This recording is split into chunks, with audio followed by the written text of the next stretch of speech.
What's up, YouTube? Today I'm going to be doing another video just like yesterday's video, but this time it's 8 scary Japanese urban legends that will haunt you. I absolutely love urban legends, especially Japanese urban legends.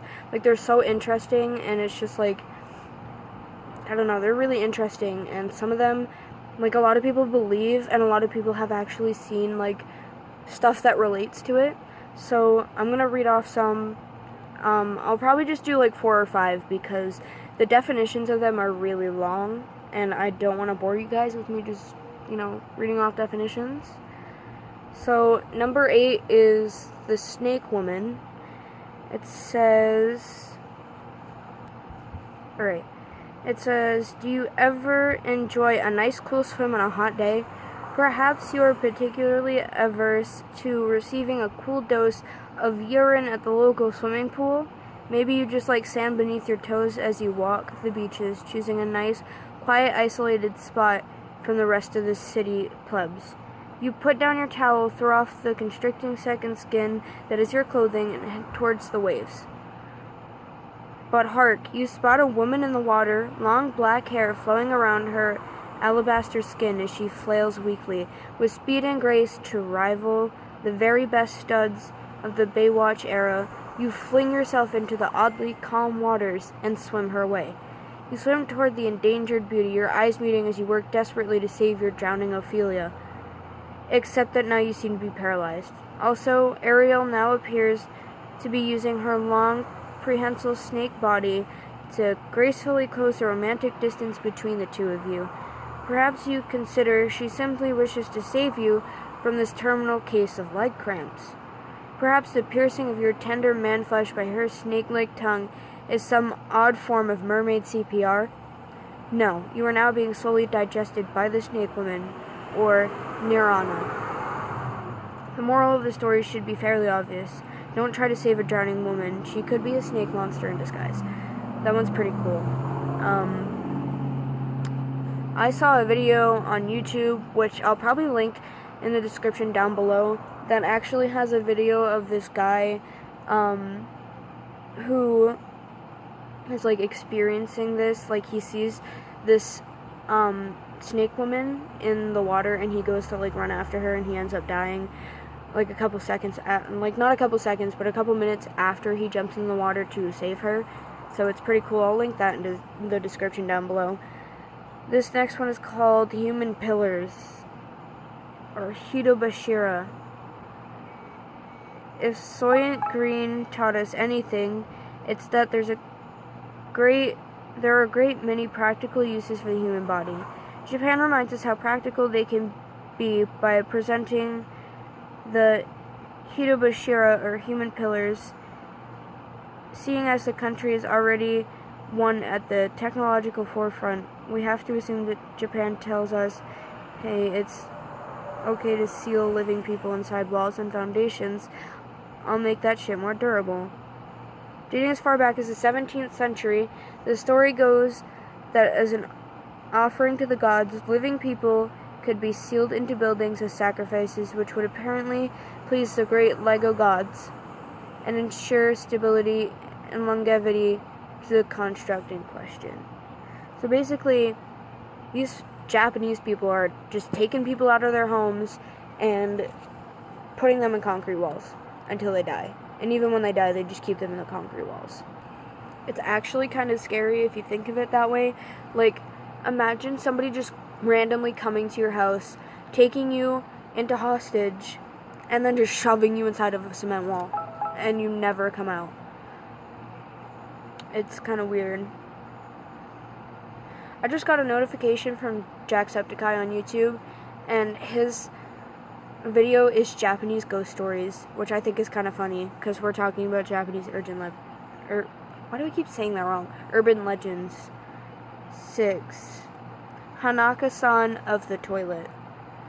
Because Japan just loves to punish your basic bodily functions, this urban legend takes place in a washroom, specifically the third stall from the end of any elementary school washroom, Unlike the previous urban legends, where the creatures will come at you unprovoked, Hanako seems to be summoned, though the idea of luring a ghostly little girl into an empty bathroom falls further from a scary urban legend, and closer to that pedophile on the news last week than we'd like. In order to call Hanako, you need to do the polite thing and knock 3 times on her stall door. This is usually accompanied by calling out, "Are you there, Hanako-san?" If you are greeted with a reply, "Yes, I'm here," apart from pissing your pants in terror, you can push open the stall door to reveal Hanako-san, said to be a little girl with bobbed black hair and a red skirt. The outcome of your courage differs. Hanako will vanish, or for the more shit out of luck, you will be pulled into the toilet and killed. That's pretty weird. But it is interesting. Like, I would never try that. Like, any of these I would never try because I'm just a little bitch with everything. Like, I tried to talk to Siri at 3 a.m. last night. It didn't work, but it was still scary because, like, I asked her if she was gonna kill me or if I was gonna die or something, and she was like, "That's not for me to say," or whatever, and she kept dodging my questions. But it wasn't like any scary stuff like other YouTubers have done where they would talk to Siri at exactly 3 a.m. and all this weird shit would happen. Like, I talked to her at like 3:45 in the morning. So it might not have worked because it was 3:45 in the morning. I was trying to talk to my Google Assistant on my phone and that didn't work either. And I was actually talking to the Google Assistant at 3 o'clock in the morning. So personally, with my experience, Siri at 3 a.m. doesn't work. Neither does the Google Assistant. For some people, I think they might have just got lucky. I don't know. Alright, this next one is called Cowhead. Everyone loves a good scary story, that false sense of fear that fills you with adrenaline if you happen to be short of cocaine that particular day. Of course, once the story is over and you've succeeded in giving your younger sibling bedwetting night terrors, everything should go back to normal, unless it doesn't because you've apparently died of fucking fright. That's a good way to put it. The story of Cowhead is apparently so terrifying, so horrific, so psychologically soul-wrecking that the exact details of the tale have long since been lost. To hear it would leave you a violently trembling mess for days until you eventually died of fright. However, due to what Cracked assumes must be its Ringo-like superpowers, no full variation is known today, though mention of it can be found in various written accounts dating back to the 17th century. We must assume it's hard to recount a story to anyone if you're, dead. The story itself remains largely unknown, and there is little threat that you will hear Cowhead being passed around your Cub Scout campfire anytime soon. I have heard some of the Cowhead story, like, not the entire thing that actually caused some people to die of straight terror. I heard, like, little snippets of it and stuff like that, and that shit caused me to not sleep for at least 3 days straight. Like, I was so afraid to go to bed. I'm going to try and find a link to maybe the video or something, or a link to the website that has some of the stuff in it, and then put it down below so you guys can read it. But just a warning, it is fairly nasty, and it's, like, if you're very weak to things and you're scared very easily, please do not read it. I would say don't watch this video, but it's not like I'm reading off scary stories, like, off of my phone. I'm just reading about scary Japanese urban legends. Number 4 is the giant skeleton. If you're visiting Japan and find yourself staying out a little bit too late into the night, you might reconsider taking that short route through the quiet streets in favor of booking a nearby motel. Not for fear of anything practical, like street crime or the aforementioned perverts, but rather for the 90-foot cannibal skeleton tailing you home. This is creepy. I don't like this one. You're likely to hear this oversized Halloween decoration before you spot it, as it announces itself by the sound it makes with its gnashing teeth and an odd ringing sensation in your ears, caused by what we presume to be your sonic-like shriek at the sight of a skeleton the size of a building hovering over you. Moving with a quiet grace of towering ballerina, the Gashadakuro will catch you unaware and deftly pluck you from where you stand, cleanly removing your head like a Ken doll.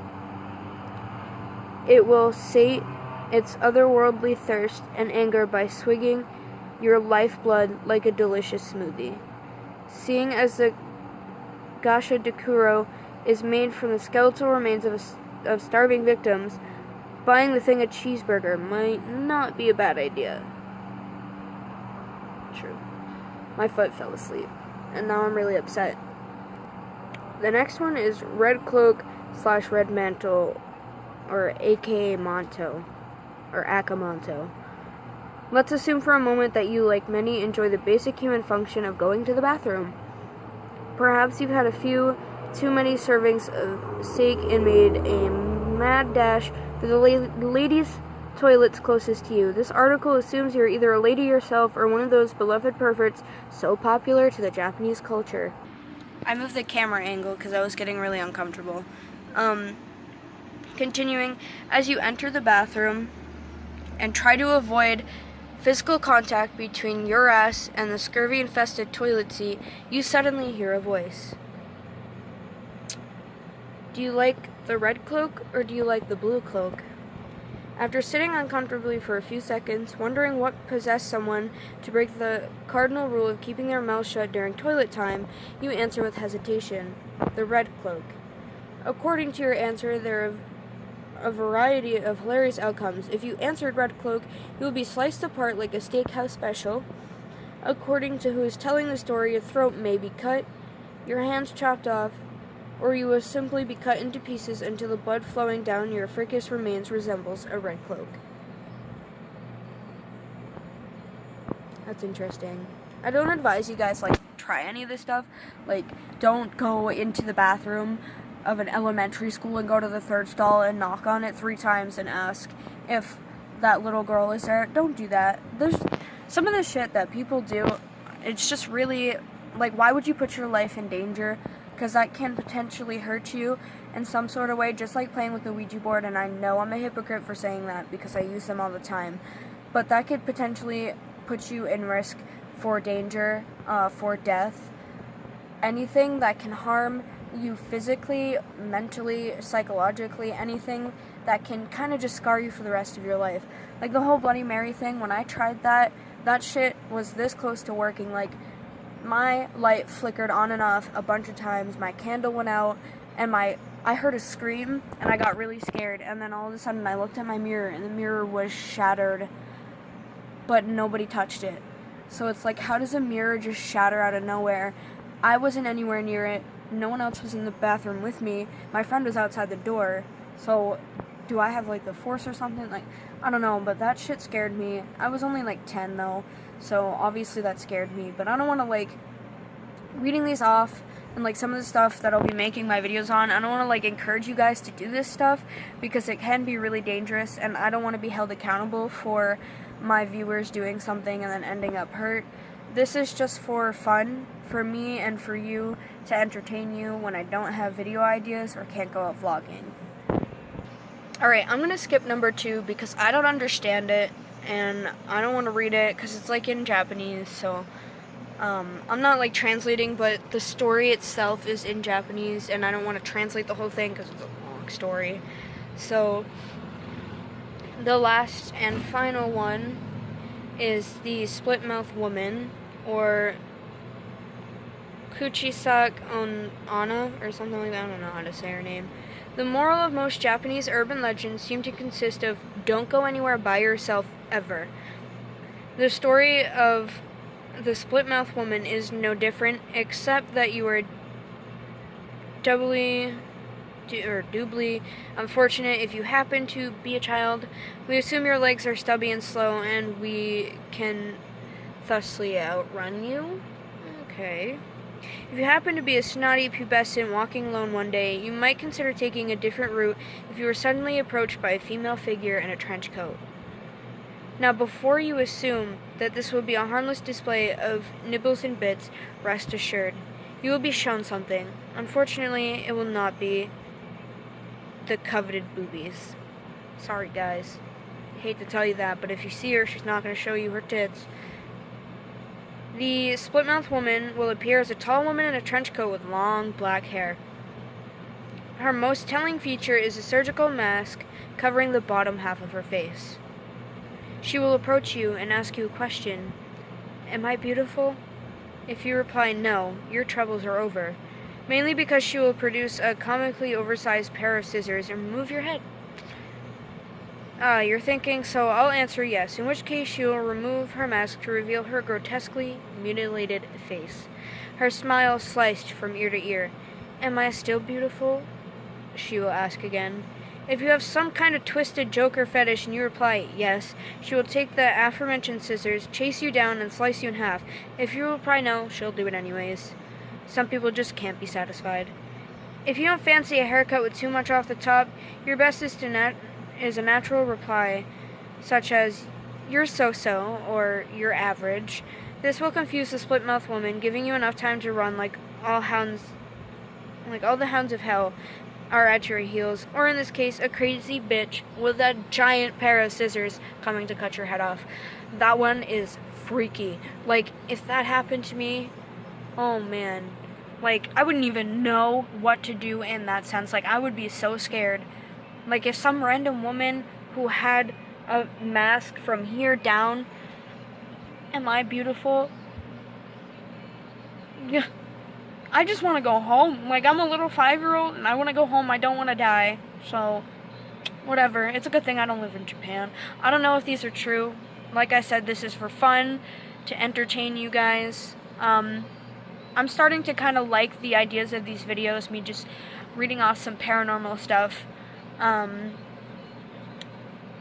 won't really be vlogging much, like walking around and stuff, until I get an actual camera, because it's kind of hard to hold the phone without a tripod in front of my face, like 24/7, and I also don't know how to cut stuff out of videos either, so that's a little bit of a problem there. I'm working on it. I'll get the money soon. I just need to find a better job. The money I'm getting in a couple of days is going towards other kind of like props for this channel, like a Ouija board and stuff like that. But until then, I don't know what to do. I think my schedule for making videos will be between 4 and 5 p.m. Eastern Standard Time. So if you're not in that eastern part of America, or even in America at all, look up what 4 to 5 Eastern Standard Time would be for you, so you know that's when I upload videos. If you turn on post notifications, you'll get the notification anyways. I really hope you guys like this video. I'm sorry if it was long, or if I'm rambling too much. I love you guys a lot. I really hope this channel grows, and just, I want to make a living out of this. Like, this is my dream. Like, I've always wanted to do something like this. I've always wanted to entertain people, and I'm just starting now because I finally found the inspiration to do it, thanks to Jake Duffner.